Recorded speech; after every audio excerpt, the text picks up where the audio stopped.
The Love Song of J. Alfred Prufrock by T.S. Eliot. Let us go then, you and I, when the evening is spread out against the sky like a patient etherized upon a table. Let us go through the half-deserted streets, the muttering retreats of restless nights in one-night cheap hotels, the sawdust restaurants with oyster shells, streets that follow like a tedious argument of insidious intent to lead you to an overwhelming question. Oh, do not ask, what is it? Let us go and make our visit. In the room, the women come and go, talking of Michelangelo. The yellow fog that rubs its back upon the window panes, the yellow smoke that rubs its muzzle on the window panes, licked its tongue into the corners of the evening, lingered upon the pools that stand in drains, let fall upon its back the soot that falls from chimneys, slipped by the terrace, made a sudden leap, and seeing that it was a soft October night, curled once about the house and fell asleep. And indeed there will be time for the yellow smoke that slides along the street, rubbing its back upon the window panes. There will be time to prepare a face to meet the faces that you meet. There will be time to murder and create, and time for all the works and days of hands that lift and drop a question on your plate.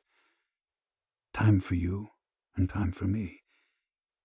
And time yet for 100 indecisions and for 100 visions and revisions before the taking of a toast and tea. In the room, the women come and go, talking of Michelangelo. And indeed there will be time to wonder, do I dare? And do I dare? Time to turn back and descend the stair with a bald spot in the middle of my hair. They will say, how his hair is growing thin. My morning coat, my collar mounting firmly to the chin, my necktie rich and modest, but asserted by a simple pin. They will say, how his arms and legs are thin. Do I dare disturb the universe? In a minute there is time for decisions and revisions, which a minute will reverse. For I've known them all already, known them all. I've known the evenings, mornings, afternoons. I've measured out my life with coffee spoons. I know the voices dying with a dying fall beneath the music from a farther room. So how should I presume? And I've known the eyes already, known them all. The eyes that fix you with a formulated phrase. And when I'm formulated, sprawling on a pin, when I'm pinned and wriggling on the wall, then how should I begin to spit out all the butt ends of my days and ways? And how should I presume? And I've known the arms already, known them all. Arms that are braceleted and white and bare, but in the lamplight downed with light brown hair.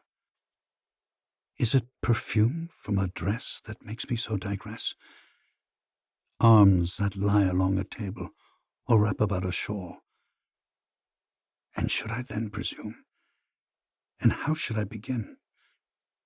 Shall I say, I have gone at dusk through narrow streets and watched the smoke that rises from the pipes of lonely men in shirt-sleeves leaning out of windows? I should have been a pair of ragged claws scuttling across the floors of silent seas. And the afternoon, the evening, sleeps so peacefully, smoothed by long fingers, asleep, tired, or it malingers, stretched on the floor here beside you and me.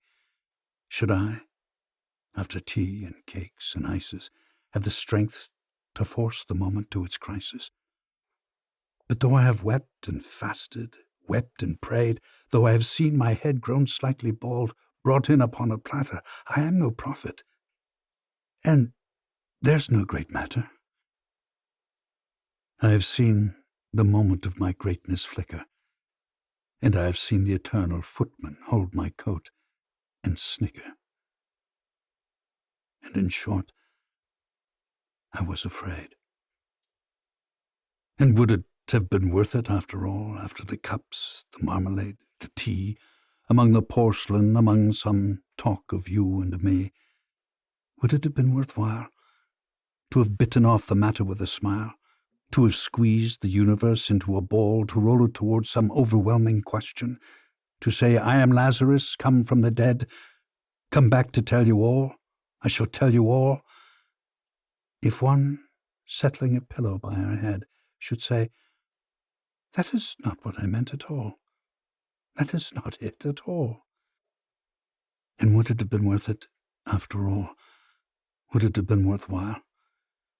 After the sunsets and the dooryards and the sprinkled streets, after the novels and the teacups, after the skirts that trail along the floor, and this and so much more. Is it possible to say just what I mean? But as if a magic lantern threw the nerves in patterns on a screen, would it have been worthwhile if one, settling a pillow, throwing off a shawl, and turning toward the window should say, that is not it at all. That is not what I meant at all. No, I am not Prince Hamlet, nor was meant to be. I am an attendant lord, one that will do to swell a progress, start a scene or two, advise the prince. No doubt an easy tool, deferential, glad to be of use, politic, cautious, and meticulous, full of high sentence, but a bit obtuse, at times, indeed, almost ridiculous, almost, at times, the fool. I grow old. I grow old. I shall wear the bottoms of my trousers rolled. Shall I part my hair behind? Do I dare eat a peach? I shall wear white flannel trousers and walk upon the beach. I've heard the mermaids singing, each to each. I do not think that they will sing to me. I've seen them riding seaward on the waves, combing the white hair of the waves blown back when the wind blows the water white and black. We have lingered in the chambers of the sea, by sea-girls wreathed with seaweed red and brown, till human voices wake us, and we drown.